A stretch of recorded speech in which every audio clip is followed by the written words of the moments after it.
시간 함께 나눌 하나님 말씀은 사도행전 4장 1절에서부터 12절까지에 기록되어 있는 말씀의 내용입니다.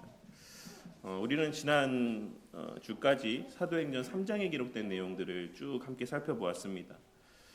성전 미문에 앉아 있었던 한 사람, 걷지 못했던 한 사람이 등장을 했고, 그 사람을 베드로와 요한 사도가 이제 낫게 하였습니다. 그리고 그 사람은 회복된 이후에 사도들과 함께 성전 안으로 들어가 하나님을 찬양하였고, 그리고 또한 지난 시간에 나누었던 말씀에서와 같이 기쁨과 감사 가운데 자발적으로 그 사도들을 붙잡고 있었습니다. 그렇게 사도들을 사람들이 이제 그 사람으로 말미암아 주목하게 되었을 때 베드로 사도는 그들을 향하여서 복음을 선포했던 것을 우리는 지난 시간까지 나눈 말씀의 내용들을 통해서 또한 함께 또 살펴보았습니다. 베드로 사도는 그렇게 자신들을 주목했던 사람들을 향해서 선포했던 설교의 말씀을 통해 예수님께서 이루신 객관적인 구원의 사역, 그러니까 이제 자꾸 제가 객관적, 주관적 막 이런 표현 쓰니까 저희 아내가 이런 표현 안 쓰면 안 되냐, 너무 어렵다, 무슨 말인지 모르겠다 이렇게 얘기를 해서 이 객관적 구원의 사역을 좀 풀어서 설명하자면, 어떤 요소에도 관계없이 하나님 편에서의 주도적으로, 주권적으로 예수님 편에서 이루신 그 구원의 사역이 어떻게 이제 사람들에게 적용되어지는가라고 하는 것을 이제 말씀을 통해서 우리에게 알려주었죠. 예수님의 이루신 그 단독의 그 사역은 믿음을 통해서 우리에게 적용되어지는데, 그 믿음도 예수님으로 말미암는 것이다 라고 이야기했고, 그런데 이 믿음은 회개와 돌이킴이라는 것을 동반한다. 그러니 믿음으로 구원받기 위해서 너희들 회개하고 돌이켜라 라고 이렇게 이야기를 했습니다. 여기서의 회개와 돌이킴이라고 하는 것은 말씀드렸던 것처럼 그저 잘못했습니다 라고만 말하는 입술의 시인, 고백을만을 의미하는 게 아니다라고 말씀드렸습니다. 물론 입술로 고백하는 것도 중요합니다. 이것도 회개죠. 근데 성경이 말하는 본질적인 회개는 사실 내적인 어떤 방향의 전환인 것이고, 그리고 실제적인 행함이 수반되어지는 어떤 그러한 모습이 참된 회개라고 할 수가 있는 것입니다. 그리고 그 방향의 전환이라는 것은 지난 시간에 나눈 말씀에서와 같이 예수님께서 말씀하신 모든 것, 그것을 지키며 살아가는 삶을 말하는 것인데, 예수님께서 말씀하신 그 말씀의 요지는 사실 무엇이었습니까? 결국 지난 금요일에 나누었던 말이었나요? 하나님을 사랑하고 내 이웃을 내 몸과 같이 사랑해라. 내가 너희를 사랑한 것처럼 서로 사랑해라 라고 하시는 이 말씀이 결국 우리가 변화되어 추구하며 살아가야 될 삶의 본질적인 방향이라고 할 수가 있는 것입니다. 예수님께서는 자신의 죽으심과 부활하심을 통해서 우리 자신을 향했던 내적 본성, 그 삶의 방향성을 다시금 하나님을 향하고 이웃을 향하도록 변화시켜 주신 것이고, 이제 그러한 삶을 살아갈 수 있는 은혜 또한 우리 가운데 허락해 주셨다라고 할 수가 있는 것입니다. 그리고 이것이 바로 하나님께서 예수님을 통해 이루시겠다라고 하셨던 그 약속의 극치, 지향점입니다. 곧 하나님 나라의 회복, 하나님 나라의 완성, 이것이 예수님을 통해서 이루고자 하셨던 하나님의 구속 계획의 어떤 내용이었던 것이고, 이제 그 하나님의 나라가 이미 임했다. 비록 우리의 이 땅에서 살아가는 삶의 시간들 가운데 긴장들이 있지만 본질적으로 하나님의 나라는 이미 임했고, 예수님이 재림하실 때 그 완성된 하나님의 나라는 완전한 영광으로 우리에게 보여지게 될 것이다 라고 하는 것들을 이제 베드로 사도는 설교했던 것이죠. 그래서 이제 지난 시간에 말씀 우리 나눔하면서도 여전도 모임 때도 말씀을 드렸지만, 사실 베드로 사도의 이 이미와 아직의 긴장 가운데는 우리는 일반적으로 이것을 좀 부정적이라는 표현이 맞는지 모르겠지만 되게 제한적으로 이해하는 경우들이 있지만, 성경이 말하는 이미와 아직의 긴장은 사실 어떤 긴장적인 요소들도 있지만 더 좋은 것을 기대하며 나아가는 어떤 기대들도 그 안에 포함되어 있어요. 무슨 말이냐면, 이미 너무 좋은 거를 이제 먹어보고 맛본 거죠. 근데 성경은 계속 이렇게 얘기하는 거예요. 더 맛있는 게 있어. 너무 비할 바 없는 더 큰 맛있음과 영광이 아직 우리에게 남아 있어. 그러니까 이게 얼마나 좋은 겁니까? 복에 복을 더하는, 영광에 영광을 더하는, 지금도 너무 좋은데 지금과는 비교할 수 없는 더 완전한 복을 누리게 될 날이 아직 남아 있어. 그러니까 기다려.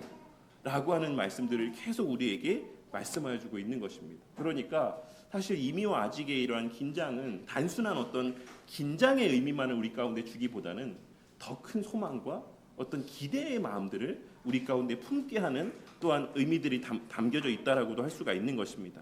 그리고 이러한 복이 베드로 사도의 설교의 마지막에 있는 것처럼 이러한 복이 예수님으로 말미암아 이미 너희에게 주어졌다.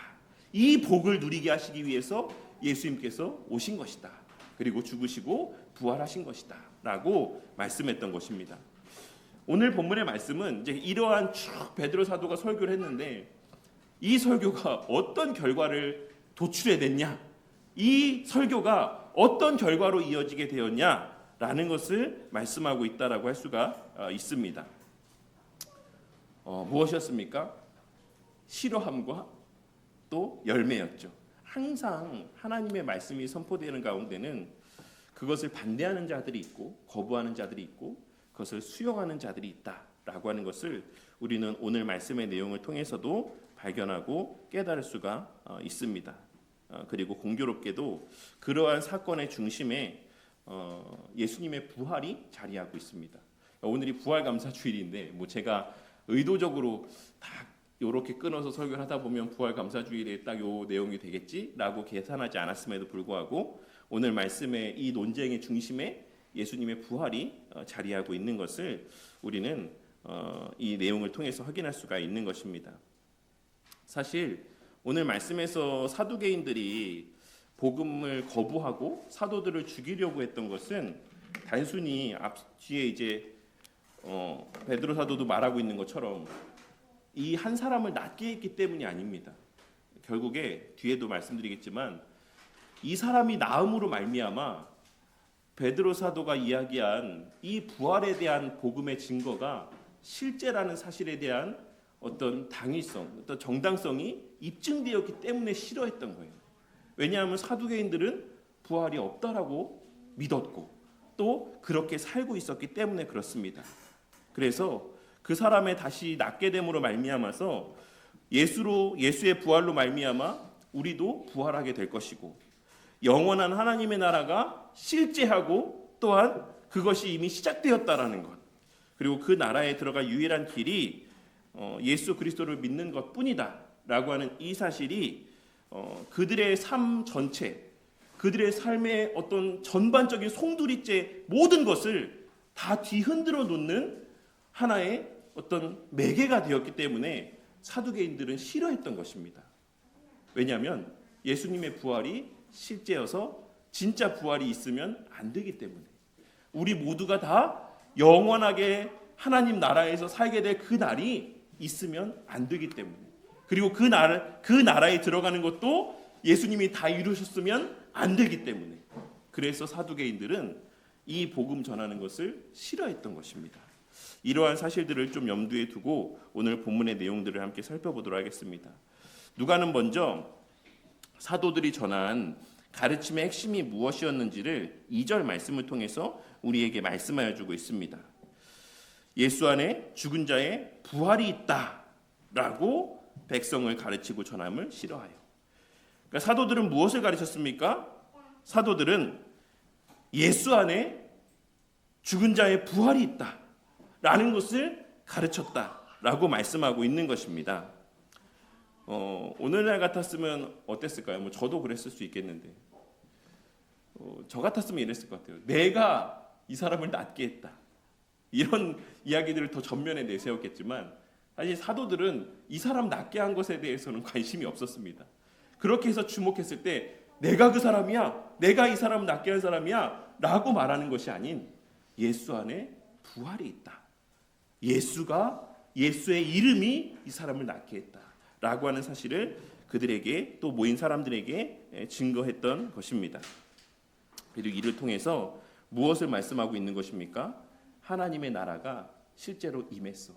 이 사람의 걷게 됨이 그것을 증거하는 거야 라고 예수님의 부활의 의미를 이 사람의 낫게 됨을 통해서 구속사적인 관점에서 그리고 종말론적인 관점에서 그들에게 풀어 설명해 주고 있는 것입니다.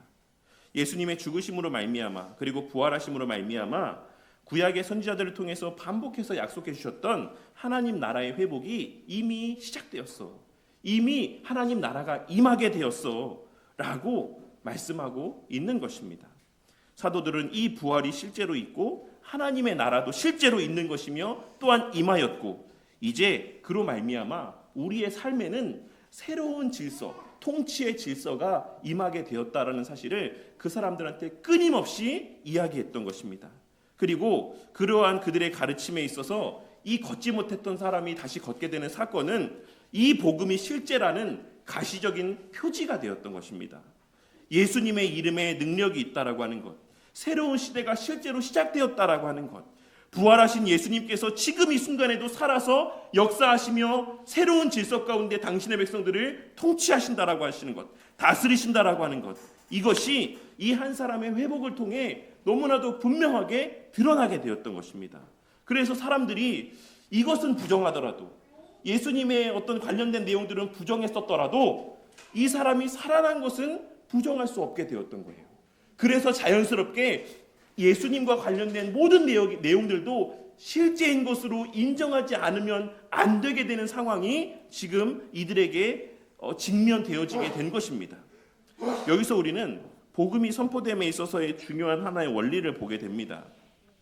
그것은 말씀의 선포와 그의 실제적인 삶의 어떤 증거들이 함께 수반되어질 때 복음이 더 선명하고 강력하게 증거되어진다라는 것입니다. 물론 우리의 삶의 증거들이 그 복음을 대신할 수는 없습니다. 사람을 살리는 것은 당연히 하나님의 말씀뿐이죠.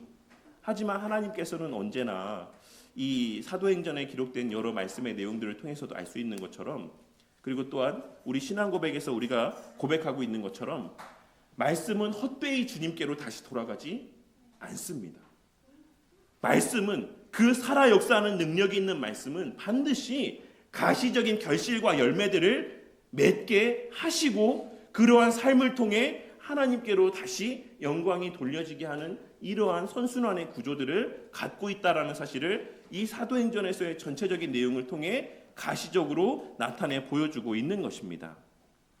그렇기에 하나님께서는 다시 또 말씀드리지만 늘 우리의 입술을 통해서만 복음을 전하게 하시는 것이 아니라 우리 안에 내주하시는 성령 하나님의 은혜로 말미암아 말씀과 함께 일하시는 성령 하나님의 역사로 말미암아 우리에게 믿음과 회개와 선행이라는 이 성화의 반복된 모습들을 계속해서 성숙하여져 가게 하시고 이러한 변화되어지는 삶의 모습을 통해 하나님의 약속들이 실제로 성취되었음을 우리를 통해 드러내 보이게 하시는 방식을 취하신다라는 사실을 우리는 이러한 내용들을 통해서도 발견하고 깨달을 수가 있는 것입니다.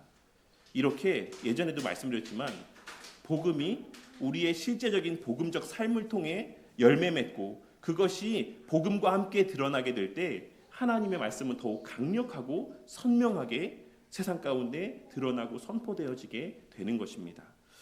이 사실을 좀 깨닫고 거듭난 우리의 이 세상에서의 삶이 하이퍼 칼비니스트들처럼 극단적 칼빈주의자들처럼 뭐 우리가 받은 구원은 취소되지 않으니까 뭐 이제 나 구원받았으니까 아무렇게나 살아도 되지라는 마음을 갖게 될 수 없다라는 사실을 이러한 사실들을 통해서 한번 좀 생각해 봤으면 좋겠어요. 우리의 거듭난 삶이 어떤 의미를 가지는가, 예수님의 재림 때까지 그리고 우리 각자가 주님을 뵙게 되는 그 날까지 우리의 거듭난 자로서의 삶이 이 복음이 증거되는 데 있어서의 어떤 역할들을 감당하는가를 이 시간 또 한번 진지하게 생각해보는 또 은혜가 있기를 바라겠습니다. 그리고 이어서 우리는 앞선 1절과 2절의 말씀과 함께 이어지는 4절까지의 말씀을 통해서 이제 이 사실들을 좀 더 명확하게 확인할 수 있습니다. 왜 사두개인들이 이처럼 사도들의 그 부활의 복음을 전하는 것을 싫어했는가? 표면적으로만 보면 그들이 허락 없이 가르치고 여러 소란을 일으켰기 때문에 싫어하는 것처럼 보여질 수 있습니다. 그런데 앞서 말씀드렸던 것처럼 2절 말씀을 보시면 그 구체적인 이유가 무엇인지를 누가는 너무나도 분명하게 말씀해주고 있는 것입니다. 예수 안에 죽은 자의 부활이 있다고 백성을 가르치고 전함을 그들이 싫어하여, 즉 그들이 싫어했던 것은 그 치유의 사건 자체가 아닌 그 사건이 부활이 있다라고 가르치는 사도들의 그 가르침을 뒷받침했기 때문에 싫어했던 것입니다. 치유가 문제가 아니라 그 치유가 증언하고 있는 부활과 관계된 복음의 내용이 문제였던 것입니다. 그리고 그런 맥락에서 앞서 서두에 언급했던 것처럼 오늘 말씀에 사두개인들이 등장하고 있는 것은 매우 의미심장하다라고 할 수가 있습니다. 사두개인들은 이 제사장직들을 다 독점하고 있는 사람들이었죠. 이 사실 오늘 본문에 언급되어지고 있는 이 종교 지도자들의 상당수는 다 사두개인들이라고 보시면 되는 것입니다. 사두개인들은 성도님들도 아시는 것처럼 부활을 부정하는 자들이었습니다. 그들의 신학은 철저히 현세 지향적이고 중심적이었어요. 그러면 이 사람들은 부활을 어떻게 이해했을까? 그냥 사람이 변화되어지는 것, 거듭나게 되는 것, 그냥 이런 것들을 그냥 부활이라고 생각했던 것입니다. 이들은 물론 명시적으로 이들이 뭐 영혼은 소멸될 것이다라고 이야기했다, 믿었다라고 하는 것을 명시적으로 이렇게 막 이야기하고 있지는 않지만 이들은 어떤 내세라든지 눈에 보이지 않는 어떤 영적인 세계라든지 이런 것들에 대해서는 관심이 없었어요. 그냥 우리가 하나님을 믿고 하나님 말씀대로 살아가며 이 땅에서 어떻게 살아갈 것인가, 그리고 그 하나님으로 말미암아 우리가 이 땅에서 어떤 유익을 누리게 될 것인가, 이것이 그들이 갖고 있는 신앙의 중심이었던 것입니다. 그들은 그러한 어떤 사고 가운데 성전 체제와 결합된 종교 권력 안에서 사회적인 지위와 그 지위로 말미암는 여러 세상적인 이익과 유익들을 누리고 만끽하며 살아가고 있던 자들이었던 것입니다. 그런데 사도들의 메시지, 이 부활과 관계된 그리고 영원한 나라와 관계된 사도들의 메시지는 그들의 그러한 삶의 기반 자체를 송두리째 뒤흔들어 놓는 가르침이었던 것입니다. 첫째로는 예수님의 부활이 사실이라면 부활은 진짜로 있는 것이 되는 것이죠. 부활이 있다라고 한다면 내세와 영원한 나라도 있다라는 말이 되는 것입니다. 그리고 그 영원한 나라가 실제한다라고 한다면 이제 현세의 삶이 전부가 아니게 되는 것이에요. 어떤 면에서는 유한한 이 땅에서의 삶보다 영원한 하나님 나라의 가치가 더 크게 여겨지게 될 수밖에 없게 되는 것입니다. 그리고 둘째로 오직 예수 안에 구원이 있다라고 한다면 인간이 붙들고 있는 이 종교적인 체계가 다 무너지게 되는 것이고, 인간의 행위와 열심으로 구원을 얻어야 된다라고 하는 그들의 가르침의 그 기반이 송두리째 흔들리게 되는 것이고, 그들은 그 종교 체계 안에서 자신들의 배를 불리고 있었는데, 너희들 제사 똑바로 안 드려? 너희들 똑바로 안 살아? 이렇게 이야기하면서 그 사람들을 이용하여, 그 사람들의 종교심을 이용하여 자신들의 배를 채우는 삶을 살아가고 있었는데, 예수 안에 구원이 있다, 예수 이름으로 말미암아 오직 우리는 구원을 받는 것이다 라고 하는 이 가르침 때문에 그들은 그들의 그 모든 삶의 수입원조차도 송두리째 빼앗기게 될 위기에 처하게 되었던 것입니다. 물론 사도행전 4장 1절에서 12절까지의 말씀 자체가 제사제도의 폐지에 대해서 분명하게 언급하고 있는 것은 아닙니다. 그러나 이 전체 맥락의 내용들을 우리가 생각해 보았을 때 그러한 결론에 다다르게 된다라는 사실을 우리는 이 내용들을 통해서 분명하게 확인할 수가 있는 것입니다. 그러므로 그들이 싫어한 것의 본질은 단지 그들이 내가 믿는 신학과 내가 믿는 어떤 신앙과 다른 어떤 신학과 신앙을 갖고 있었기 때문에 싫어하는 것이 아니라 자신들의 현세적인 삶에서의 어떤 이해관계와 충돌하기 때문에 그들은 사도들의 복음을 거부하고 싫어했던 것입니다. 이처럼 어떤 내세와 관계된 하나님 나라와 관계된 복음은 현세 지향적인 현세 중심의 어떤 삶을 살아가는 자들에게는 불편함을 줄 수밖에 없습니다. 왜냐하면 언제나 하나님의 나라의 복음은 우리의 눈에 보여지는, 그리고 우리가 살아가는 이 세계가 전부가 아니다라고 우리에게 말씀하여 주고 있기 때문입니다. 하지만 이러한 불편함으로 말미암는 반대, 배척함이 있는 이 자리에 또 다른 극단의 모습이 나타나고 있는 것 또한도 우리는 오늘 말씀을 통해서 확인할 수 있습니다. 무엇이었습니까? 말씀을 들은 사람 중에 믿는 자가 많으니 4절에 기록된 말씀에서와 같이 남자의 수가 약 5천이나 되었더라. 이는 실제로 사람 더욱 훨씬 많았다라는 것을 의미합니다. 비록 사도들은 복음을 전함으로 인해서 옥에 갇히게 되었지만 그 복음의 효력, 복음의 능력은 제한되지 않았습니다. 박해가 시작되었음에도 불구하고 교회는 오히려 확장되어져 가고 있다라는 사실을 누가는 분명하게 기록하고 있는 것입니다. 그리고 이를 통해서 우리는 이 복음의 능력이라고 하는 것이 우리의 처한 환경이나 어떤 여건에 따라서 제약되고 제한되고 달라지는 것이 아니다라는 사실을 우리에게 말씀하여 줍니다. 복음을 전하는 자들이 박해를 받는다라고 했어. 복음을 자유롭게 전하지 못하도록 제한된다라고 했어. 그 복음의 능력까지도 제한되는 것이 아니다라고 하는 사실을 누가는 이 5천 명의 회심의 모습을 통해서 우리에게 말씀하여 주고 있는 것입니다. 그리고 이는 좀 결이 다를 수 있지만 우리에게 한 가지 중요한 시사점을 또 알게 깨닫게 한다라고 할 수가 있습니다. 만일 우리가 전하는 이 복음, 성경 말씀의 진리가 복음이 맞다라고 한다면 세상의 그 어떤 핍박과 제약 가운데도 이 복음의 능력은 절대로 제한될 수가 없습니다. 그러니 오늘날 일부 교회와 목사님들과 성도님들이 이야기하는 것처럼 세상의 교회를 향한 어떤 핍박들, 우리가 복음을 복음대로 전하지 못하게 되면 어떻게 되겠냐라고 하는 것에 대한 근심 가운데 너무나도 매몰되어 살아가는 것은 어떤 면에서 보면 사도행전을 통해서 우리에게 말씀하여 주시는 하나님의 어떤 가르침과 좀 배치되는 모습이라고 할 수가 있습니다. 우리가 집중해야 되는 것은 어떻게 하면 우리가 제약받지 않을 수 있을까? 어떻게 하면 우리가 제재받지 않을 수 있을까? 라는 것에 포커스를 맞추고 신앙의 삶을 살아가는 것이 아니라 어떻게 하면 이 하나님의 우리에게 주신 이 복음을 복음적으로 드러내는 삶을 살아갈 수 있을까? 라고 하는 것에 우리의 관심과 초점이 맞추어져야지만 됩니다. 그러할 때 설령 세상이 복음을 자유롭게 전할 수 없는 시대가 되게 된다라고 할지라도 오히려 그러한 시대가 우리의 복음의 참됨을 더 밝게 빛나게 만드는 수단이 될 것이다라는 사실을 우리는 좀 깨달을 수 있어야지만 되는 것입니다. 세상이 어두워져 가면 어두워져 갈수록 참된 진리, 참된 복음을 붙들고 살아가는 그리스도인들의 그 빛남이라고 하는 것, 그 가치라고 하는 것은 사실 역설적이게도 더 밝게 빛나게 될 수밖에 없는 것입니다.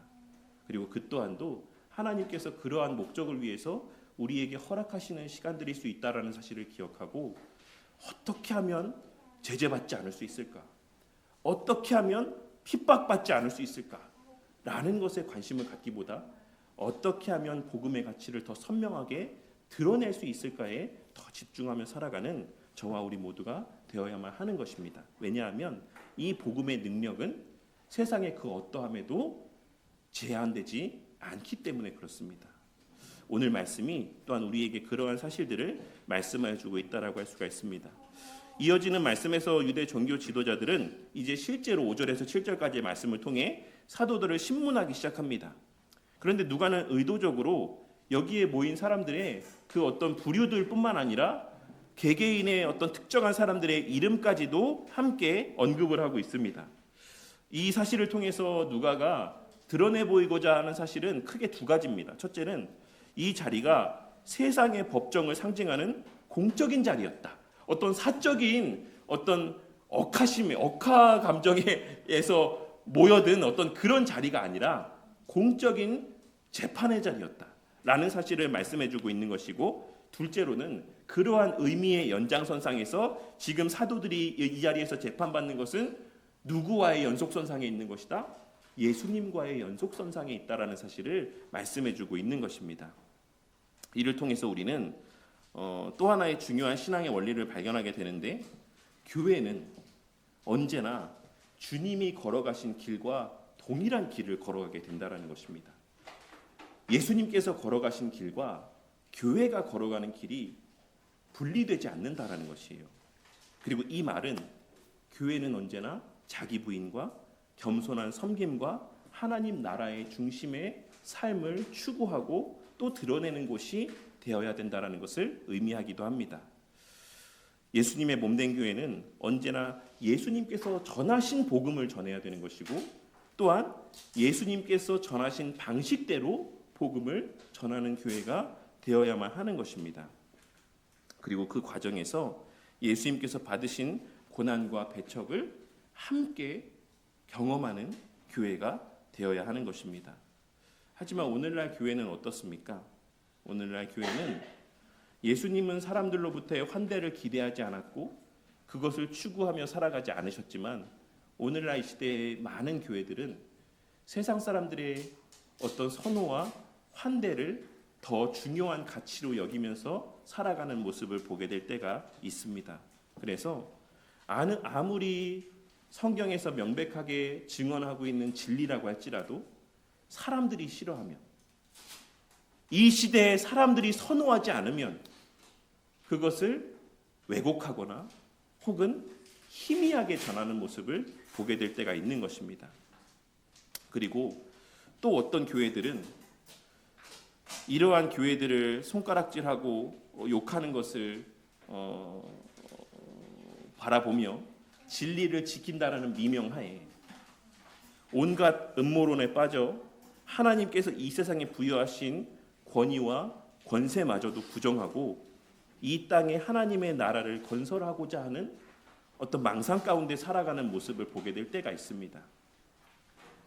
교회가 핍박받지 않기 위해, 앞서 말씀드렸던 것처럼 교회가 자유롭게 복음을 전하게 될 수 있게 되기 위해 우리는 이 땅에 하나님의 나라를 건설해야 된다.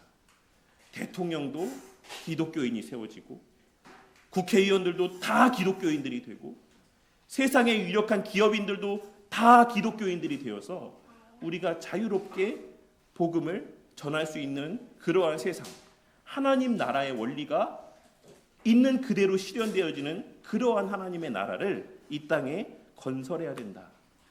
우리의 싸움은 그러한 싸움이다. 그렇게 이 땅에 하나님 나라를 건설하려는 열심들과 그렇지 못하게 방해하려는 열심들이 싸우는 치열한 전투의 현장이 이 세상에서의 삶이다 라는 착각 가운데 살아가는 모습을 보게 될 때가 많이 있는 것입니다. 하지만 우리는 오늘 말씀에서의 사도들의 재판받고 옥에 투옥되어지는 장면을 통해서 모든 시대 가운데 참된 복음은 언제나 늘 다수의 배척을 받게 될 수밖에 없다라는 사실을 깨달을 수 있어야지만 됩니다. 그리고 또한 그렇다라고 해서 그 배척을 피하고 핍박을 모면하기 위해 복음을 변개하거나 혹은 그 자신들의 복음의 정당성을 부여하기 위해 하나님께서 섭리 가운데 허락하신 그 체제를 전복시키고 이 땅에 하나님의 나라를 세우려는 열심들을 나타내 보이는 것도 경계해야지만 된다라는 사실을 깨달을 수 있어야지만 된다라는 것입니다. 왜냐하면 다시 한번 말씀드리지만 빌라도의 질문 앞에 예수님께서는 요한복음 18장 36절에서 다음과 같이 말씀하셨기 때문입니다. 예수께서 대답하시되 내 나라는 이 세상에 속한 것이 아니니라. 만일 내 나라가 이 세상에 속한 것이었다라고 한다면 내 종들이 싸워 나로 유대인들에게 넘겨지지 않게 하였으리라. 이제 내 나라는 여기에 속한 것이 아니니라. 예수님이 정말로 이 땅에 하나님의 나라를 건설하시고자 했다라고 한다면 굳이 왜 우리 같은 사람들의 손을 빌어서 그 나라를 건설하려 하시겠습니까? 예수님께서 말씀하셨던 것처럼 내 종들이 그렇게 했을 것이다. 여기에서 종들이라고 하는 표현은 단순히 사람들만을 의미하지 않고 모든 하나님의 부리시는 모든 권세를 의미합니다. 내가 그렇게 되게 했을 것이다. 근데 내 나라는 이 땅에 세워지는 게 아니다. 그래서 나는 지금 이와 같이 너희들에게 자발적으로 잡혀서 십자가에 달려 죽는 것이다 라고 말씀했던 것입니다. 비록 하나님 말씀대로 살아가는 우리의 삶 속에서, 그리고 그 하나님의 복음을 바르게 온전하게 전하고자 하는 우리의 삶 속에서 우리가 기대하는 세상적인 형통함이나 부유함보다는 여러 많은 힘듦이 더 많이 있겠지만, 그러한 상황에서 저와 우리 모두가 세상적인 그 어떠함으로 말미암아 흔들리는 자들이 되지 않기를 바랍니다. 이와 관련하여서 하이델베르크 유리문답 28문답의 내용이 우리에게 많은 위로가 되기를 바랍니다. 28문답은 무엇이라고 말씀하고 있냐면, 하나님께서 모든 것을 창조하시고 섭리로서 여전히 보존하심을 아는 것이, 하나님의 창조와 그 섭리를 아는 것이 우리에게 어떤 유익을 줍니까? 거기에 대해서 대답하기를, 우리는 어떠한 역경들 속에서도 인내할 수 있고 형통할 때는 감사할 수 있으며, 또한 장래일에 대해서도 우리의 신실하신 하나님 아버지를 굳게 신뢰하여서 어떤 피조물이라도 우리를 하나님의 사랑에서 끊을 수 없을 것임을 확신케 됩니다. 하나님의 창조와 섭리를 그 보존하실 것을 확신함으로 말미암아, 그래서 모든 피조물이 완전히 하나님의 손 안에 있으므로, 모든 피조 세계가 하나님의 손에 완전하게 붙들려 있으므로 그의 뜻을 거슬러 일어나거나 되는 일이 하나도 없음을 우리는 알게 됩니다.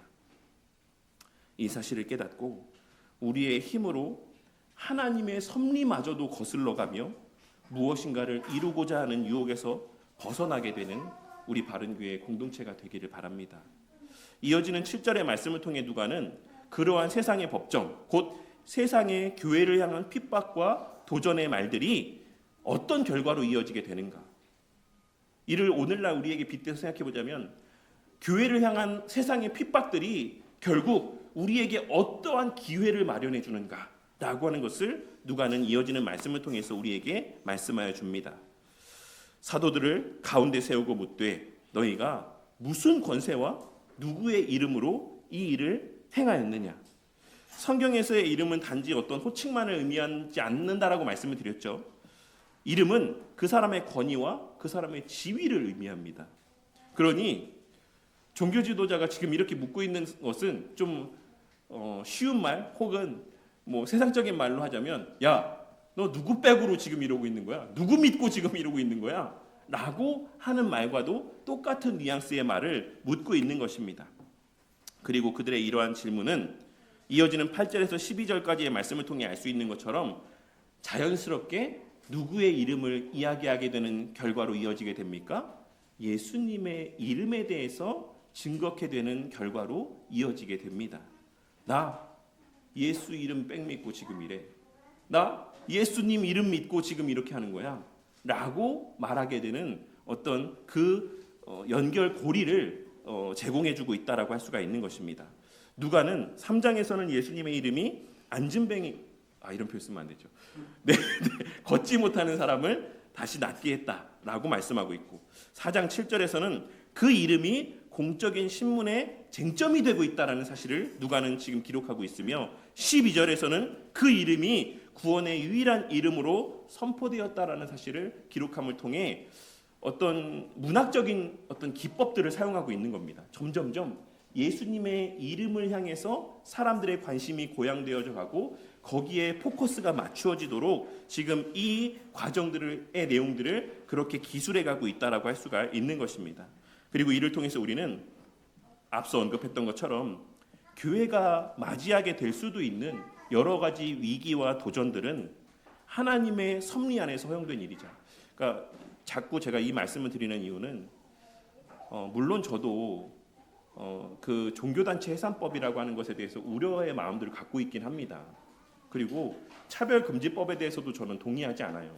그런데 설령 차별금지법이 통과가 되고 교회 해산법이 통과가 된다라고 할지라도 그러면 그것이 하나님의 섭리를 벗어난 일입니까? 그렇지 않습니다.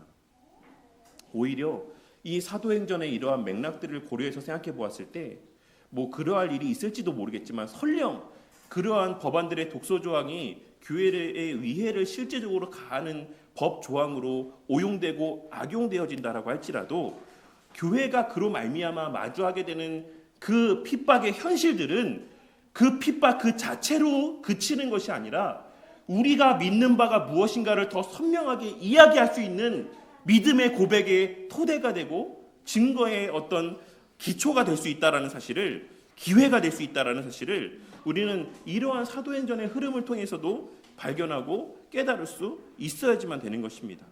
언제나 세상은 복음을 막으려고 하지만 비단 이 시대뿐만 아니라 모든 시대는 하나님의 복음을 막으려고 하지만 하나님께서는 이 가로막음의 시도조차도 복음을 오히려 역설적이게도 더 선명하게 드러내는 무대가 되게 하신다라는 사실을 우리는 이러한 내용들을 통해서 발견하고 깨달을 수 있어야지만 되는 것이고, 그런 맥락에서 오늘날 벌어지고 있는 오늘날 이 시대의 여러 가지 문제들에 대해서 우리가 염려는 하되 우려의 마음들은 갖되 그것을 우리가 죽고 살 문제, 어떤 교회의 존폐 문제와 연결된 문제인 것처럼 그렇게 목숨 걸고 그 문제에 대응하는, 그것을 교회의 가장 최우선의 가치로 두고 여기며 투쟁하는 그러한 교회의 모습이 되어서는 안 된다라는 것을 좀 깨달을 수 있어야지만 된다라는 것입니다.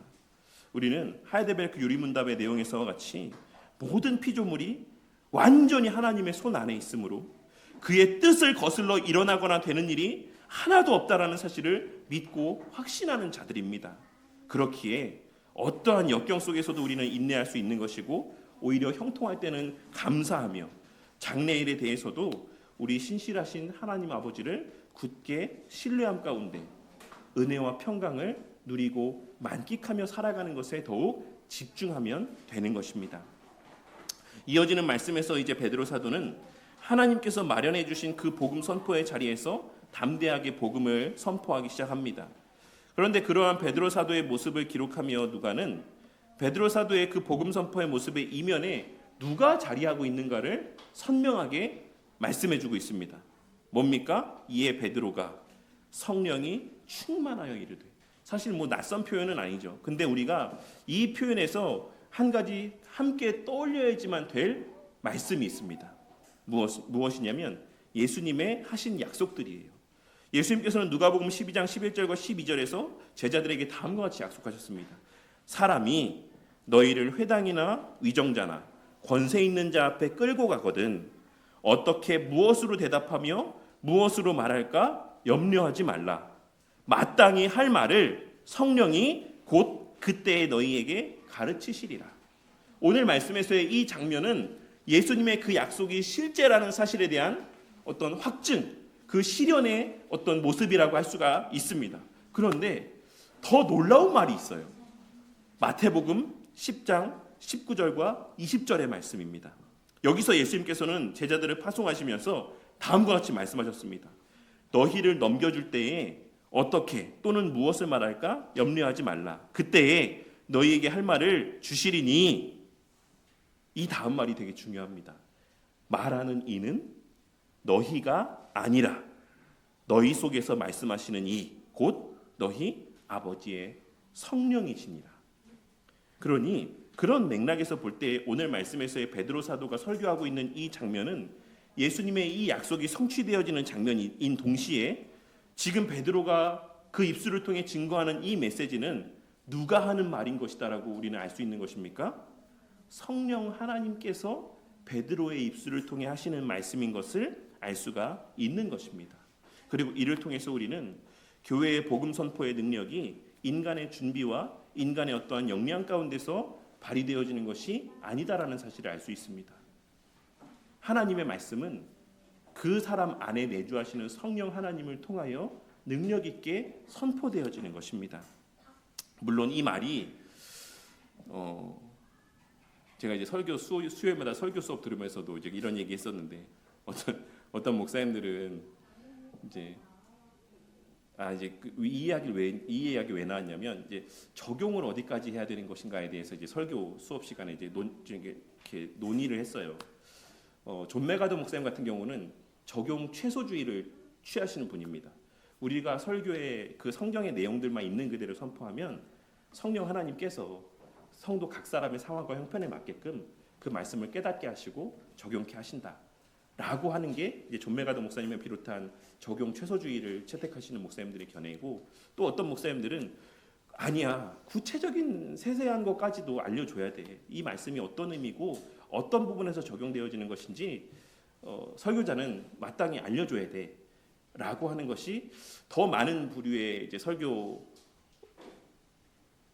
이런 표현 중에 설교학 박사님들이 말씀하시는 내용입니다. 그래서 제가 늘 하는 말이지만 설교에 박사가 있을 수 있나 이런 얘기를 좀 한 적이 있는데, 어쨌든 그분들이 하시는 말씀이 이런 얘기를 하면서 이제 성령의 역사가 어디까지로 어떻게 적용되어지는가라고 이야기를 하면서 이 얘기가 나왔는데, 어떤 목사님들은 이 성령의 말씀하게 하심을 지나치게 신뢰한 나머지 설교의 자리에 올라오시면서도 원고 하나 없이 그냥 성경책 하나 들고 그냥 와서 성령 하나님이 주시는 메시지를 그냥 막 이렇게 이야기하시는 경우들을 보게 될 때가 있어요.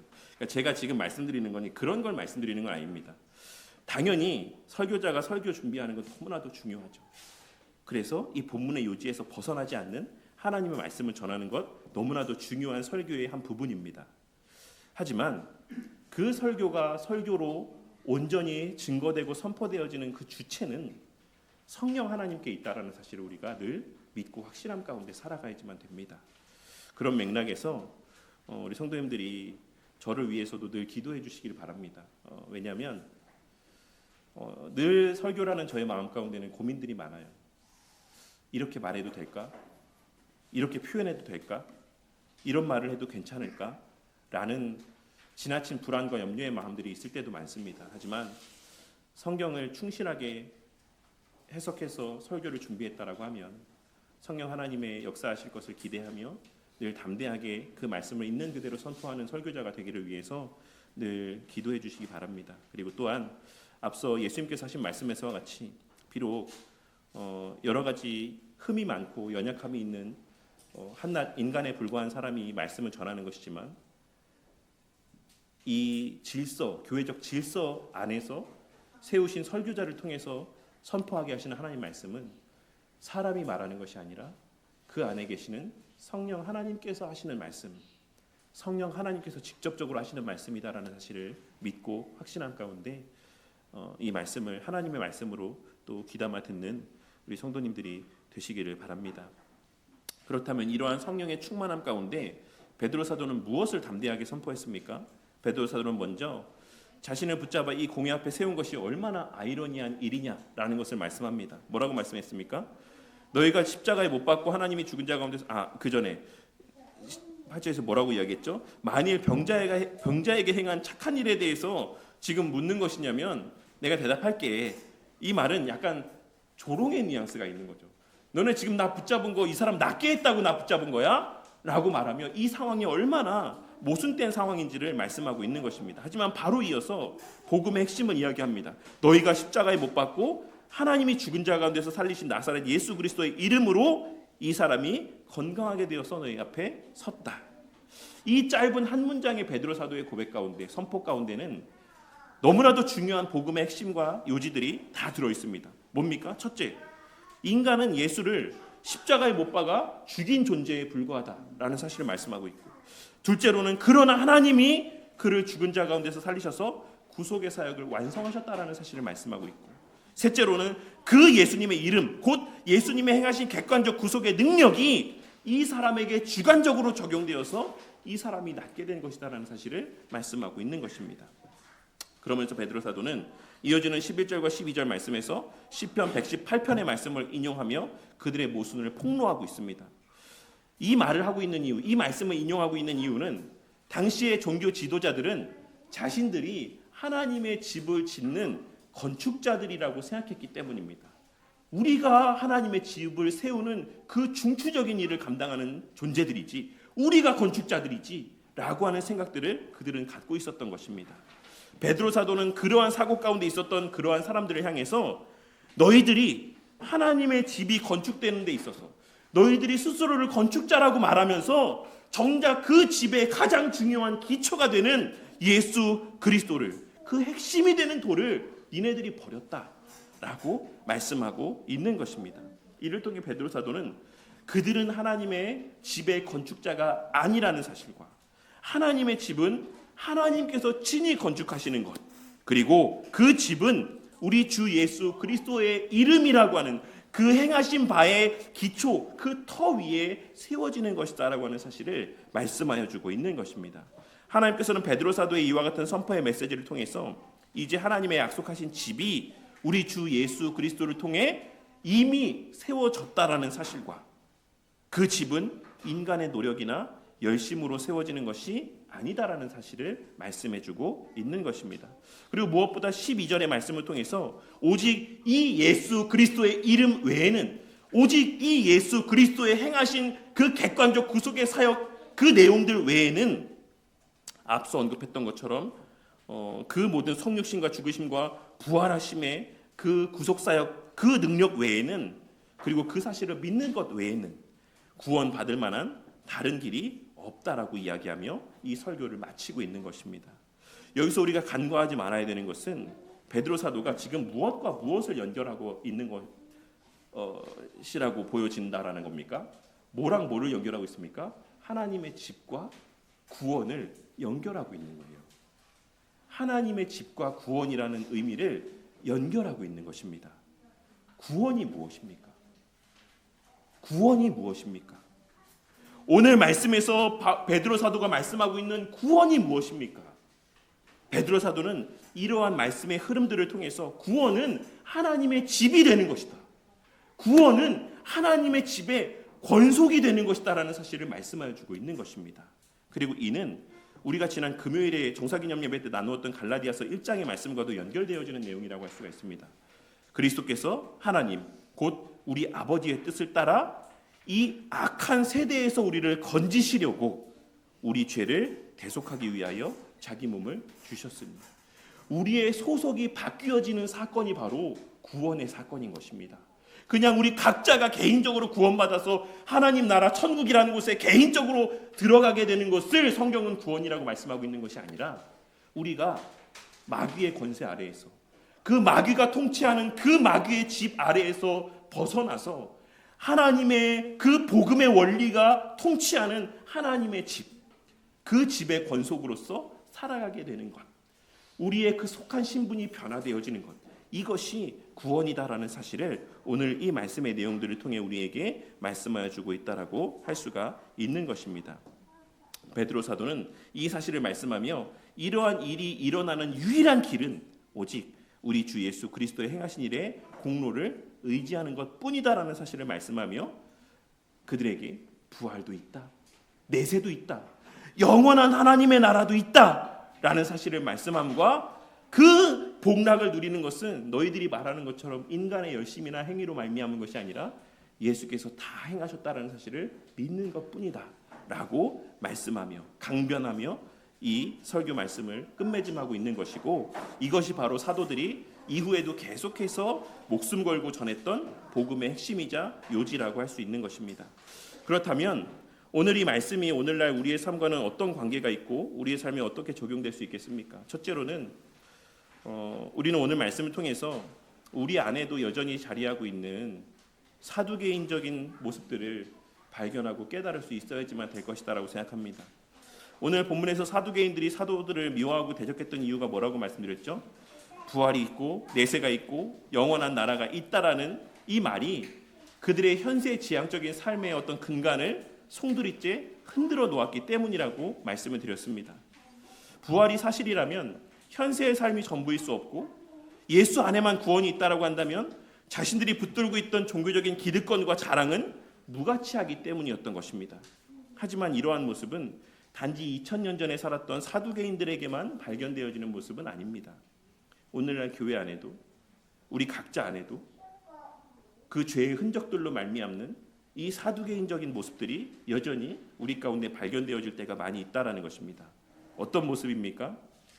좀 듣기 불편할 수 있지만 우리 성도님들 모두가 하나님 나라에 대해서 믿는다라고 말하고 이미 하나님 나라가 임하였다라고 이야기하며 영원한 나라가 있다, 내세가 있다, 천국이 있다, 죽음 이후에 더 나은 삶이 있다라고 말은 하지만 실제로 그렇게 살아갑니까? 실제로 그렇게 우리가 살아가고 있습니까?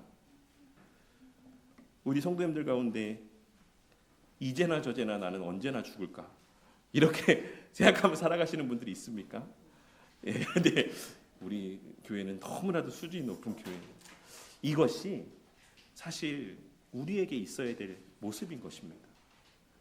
주님, 도대체 저 언제까지 이 죄 많은 세상, 이 힘든 세상 가운데 저를 내버려 두실 겁니까? 그 좋은 거 이미 다 이루셨는데 그거 언제 온전하게 누리고 만끽하게 해주실 것입니까? 라는 마음들이 우리 가운데 자리하고 있어야지만 됩니다. 우리의 삶의 중심이 이 땅에서의 현세의 삶이 아닌 우리의 그 영원한 하나님 나라에 있을 때 우리는 이 세상에서의 일들에 대해서 조금은 더 초연하게 살아갈 수 있습니다. 왜? 이 땅의 삶이 전부가 아니니까.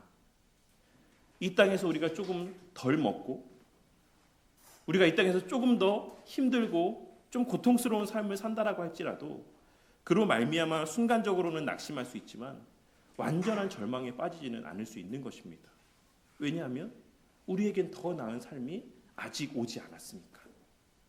그런데 이 말이 현세지향적인 삶을 살아가는 자들에게는 듣기 불편한 말로 들려질 때가 있습니다. 당장 이번 달에 지출해야 되는 돈들이 산더미고 내가 가진 물질은 여유롭지 않은데 자꾸 하나님 나라 말하는 게 무슨 의미가 있냐. 그리고 나 먹고 살기도 바쁘고 세상에서는 더 나은 사람, 더 좋은 사람, 더 높은 지위에 올라가는 삶이 최고의 가치다라고 말하는데 그러한 사람들을 향해서 이미 임한 하나님 나라의 복을 누리는 것이 최고의 가치다 라고 말하는 것은 때로는 현실과 괴리가 있는 말처럼 들려질 때가 있고 불편하게 들려질 때가 많이 있는 것입니다. 그러나 베드로 사도가 선포한 복음은 너희가 예수를 죽였으나 하나님이 다시 살리셨다라는 것이었습니다. 그렇기에 우리 또한 그 그리스도 안에서 하나님 나라로 옮겨진 바 되었고 우리 또한 다시 장차 완전한 몸으로 부활하여 영원한 삶을 살아갈 날이 우리에게 있다. 예수 그리스도로 말미암아 이미 그 복이 우리에게 주어졌다라고 말씀하고 있으신 것임을 오늘 이 시간 다시 한번 깨닫고 과연 내 마음 가운데 그 이미 임한 하나님 나라의 복에 대한 인지와 자각이 있는가에 대해서 한 번쯤 생각해보는 시간들을 갖기를 원합니다. 저희가 엊그저께 좀 희한한 일을 겪었습니다. 저희 아내가 정사기념 예배 때 결제가 됐어요. 그냥 핸드폰으로 우리가 쓰지 않은. 그래서 총 15만 원이 온라인으로 결제가 됐습니다. 그래서 막 알아보니까 저희가 등록하지도 않았던 카드, 온라인 결제 수단으로 등록하지도 않았던 카드가 온라인에서 결제가 된 거예요. 근데 그게 또 금요일 밤이라서 확인할 수도 없고 그리고 또 그 결제 대행사가 미국 회사예요. 전화번호가 미국 전화번호예요. 그래서 이거 어떻게 전화해서 이거 잘못됐다고 말해야 되나 막 이런 생각들을 막 했거든요. 근데 우리가 이 땅에서의 삶에 아등바등하며 살아가면 사실 이러한 예상치 못한 삶에서의 여러 가지 일들을 경험하게 될 때 막 화가 나고 치밀어 오르고 지나친 염려와 불안 가운데 살아갈 수 있겠지만 물론 제가 완전한 하나님 나라 중심의 삶을 살아간다는 것은 아니겠지만 이러한 시간들을 겪으며 진짜 이 땅에서의 삶은 어떤 일이 언제 일어날지도 모르겠다. 정말 이 세상에서의 삶에는 소망을 둘 수 없다. 언제 어떤 일이 있어서 또 이렇게 또 힘들어지게 될지도 모르겠다. 이런 생각들을 잠깐 아내랑 같이 한 적이 있었습니다. 우리가 하나님 나라, 부활의 그 날을, 영생의 날을 소망하며 살아갈 때 진정으로 그 신앙이 흔들리지 아니하고 이 땅에서의 삶에 일희일비하지 않고 살아갈 수 있을 것임을 기억하시고 우리의 마음 가운데 여전히 남아있는 사두개인적인 요소들이 있다라고 한다면 성령 하나님의 은혜로 말미암아 더욱더 우리의 시선이 이미 임한 하나님 나라에 주목되어지기를 위해서 기도하는 저와 우리 모두가 되기를 바랍니다. 둘째로 교회가 전해야 될 복음의 핵심이 무엇인가를 우리는 오늘 말씀을 통해서 깨닫게 됩니다.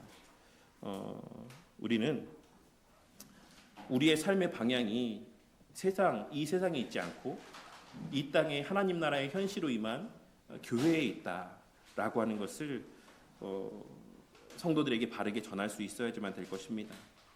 그리고 또한 그 삶의 핵심이 이미 임한 그 하나님 나라의 복을 누림에 있다라는 사실을 또한 좀 가감없이 전하는 우리 바른교회 공동체가 되기를 바랍니다.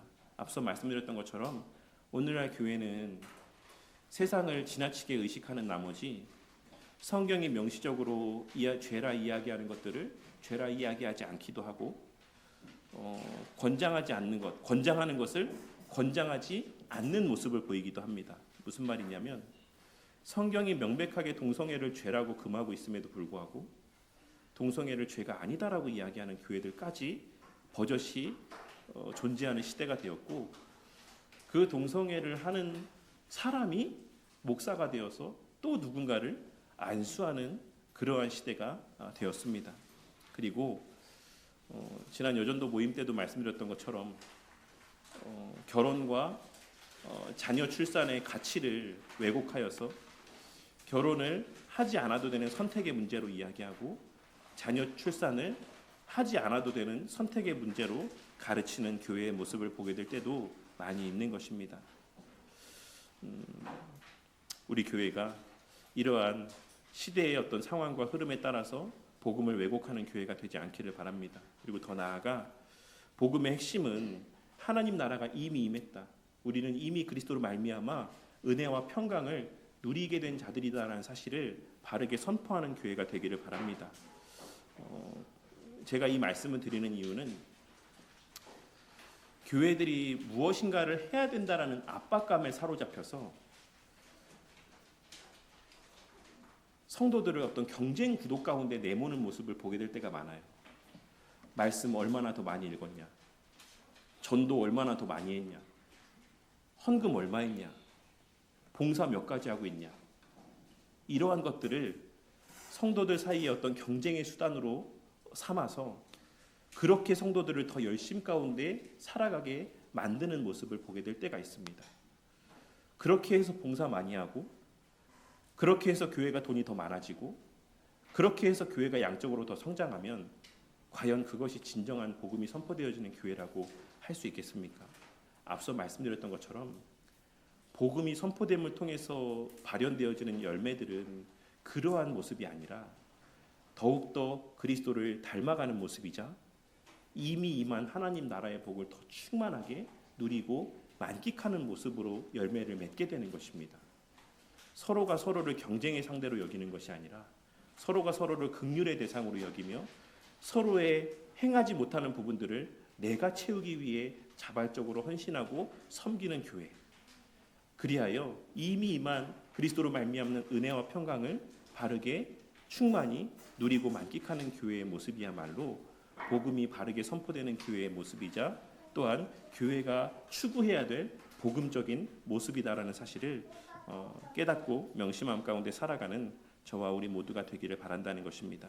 그리고 또한 이 땅에 하나님 나라를 건설하고자 하는 잘못된 생각에 사로잡혀 살아가는 우리 모두가 되지 않기를 바랍니다. 이는 앞서 길게 말씀드렸으니까 더 이상 길게 언급하지 않겠습니다. 다만 우리가 하나님 나라의 건축자들이 아니다라는 사실을 깨달으시기를 바랍니다. 하나님 나라는 그리스도께서 이미 세우셨습니다. 우리 또한 사두개인들처럼 마치 우리가 하나님의 집의 건축자들인 것처럼 착각함 가운데 정작 그 하나님의 집을 세운다라는 미명하에 그리스도의 이름, 그 그리스도의 복음의 가치를 오히려 내다 버리는 모순된 삶을 살아가는 저와 우리 모두가 되지 않기를 바랍니다. 그리고 마지막으로 하나님 나라의 복을 누림에 있어 우리의 어떠함이나 행위가 조건이 되지 않는다라는 사실을 분명하고 바르게 선포하는 바른교회 공동체가 되기를 바랍니다. 때로는 웨스트민스터 신앙고백서에서 말씀하고 있는 바와 같이 우리의 믿음도 우리의 구원의 확신도 다 흔들릴 수 있습니다. 하지만 오늘 우리가 하이델베르크 유리문답 35문답과 36문답에서도 고백했던 것처럼 우리의 그리스도인 되었음, 하나님의 자녀가 되었음은 우리의 어떠함이나 행위로 말미암은 것이 아닙니다. 때로는 여러 가지 이유들로 인하여서 우리의 믿음도 흔들릴 수 있고 우리의 구원의 확신도 흔들릴 수 있지만 그러한 모습들을 바라보며 너가 거듭난 것이 맞냐? 너가 성도냐?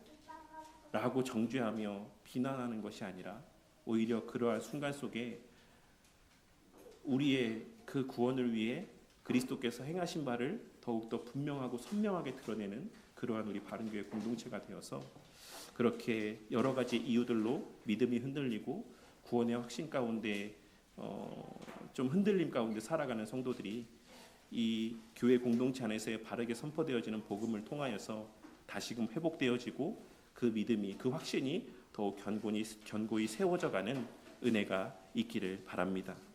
오늘 이 말씀을 명심하고 비록 우리가 전하는 복음이 때로는 세상의 오해를 받기도 하고 사람들이 선호하지 않는 모습으로 여겨지게 된다라고 할지라도 그로 말미암아 낙심치 말고 오늘 말씀에서의 복음이 그 어떤 상황 속에서도 전파되었고 풍성히 결실하게 되었던 것처럼 이를 기억하고 오직 이 예수 그리스도의 복음만을 늘 한결같이 신실하게 바르게 온전히 선포하는 우리 바른교회 공동체가 되기를 바랍니다. 그리하여 성령 하나님의 충만케 하시는 은혜 가운데 우리가 먼저 이미 임한 그 하나님 나라의 은혜와 평강의 복을 충만히 누리고 만끽하는 것은 물론이고 모든 사람들이 복음을 반기지 않는 이 시대 속에서도 이 복음을 반기지 않는 시대 속에서도 하나님께서 구별하여 남기신 자, 보내어 주실 자, 더하여 주실 자가 있음을 믿고 확신함 가운데 이 복음을 또 주님 부르시는 그 날까지 끝까지 신실하게 선포하는 바른교회 공동체가 되기를 주님의 이름으로 간절히 축원합니다.